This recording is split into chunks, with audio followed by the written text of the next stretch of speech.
controversial official song of Expo 67, the biggest and best World's Fair in history. And it'll be held right here in Canada. In Montreal, Alec Bollini talked with the song's composer, Stefan Venn. Do you feel that the criticism that's been heard is justified, that in your song there's no mention of Montreal or of Expo? That's one point of view. I don't think that it's the only one. If you remember the national anthem of France, La Marseillaise, there's no mention of France. In all the national anthems in the world, there's only two who mention the name of the country, and it's the O Canada, which we had much trouble to push in Parliament, and the German one.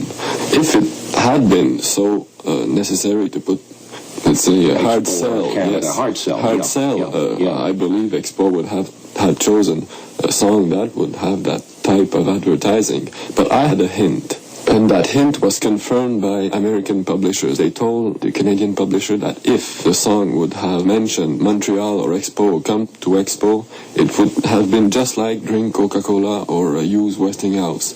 And the song would not have been used on a radio as a regular song. It would have been used as a commercial jingle, and then Expo would have been forced to pay for every airplay.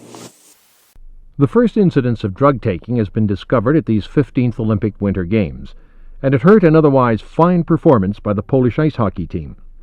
Poland had tied powerful Sweden 1-1 and held Canada to a 1-0 score. But a drug analysis of Jaroslav Morawiecki showed he had taken anabolic steroids, prohibited by the International Olympic Committee's Medical Commission. That means that Poland's valiant efforts went for naught. The ice hockey competition is divided into two groups of 6 teams each. The top 3 will advance to the final round. Despite its fine showing, Poland wouldn't quite have made it to the medal round anyway. Brian Conacher, former professional ice hockey player and a commentator with CBC Radio, explains. Fortunately for Canada and for the teams that have qualified for the medal round, it's not really going to affect them at all.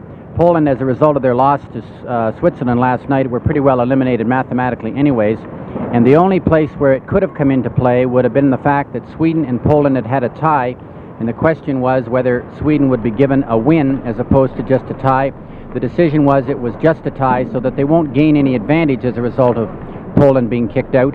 And the reality is that Canada still has to beat Sweden. And so really the bottom line effect is that it's unfortunate for Poland, but it doesn't affect either Canada, Sweden, or Switzerland, or Finland, excuse me. The Polish player has been banned, and a further sanction will no doubt be levied against him by the International Ice Hockey Federation. And the Polish team itself has suffered. All Poland's points have been taken away from them with one remaining game. The player has been ejected from the Olympics, and they have one remaining game, and if they were to win that, they'd end up with 2 points.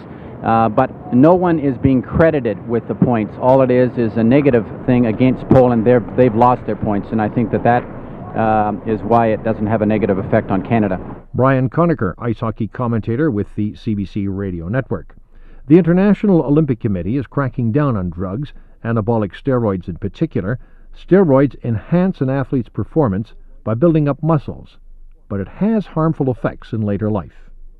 From Calgary, site of the 15th Olympic Winter Games, I'm Alec Bollini.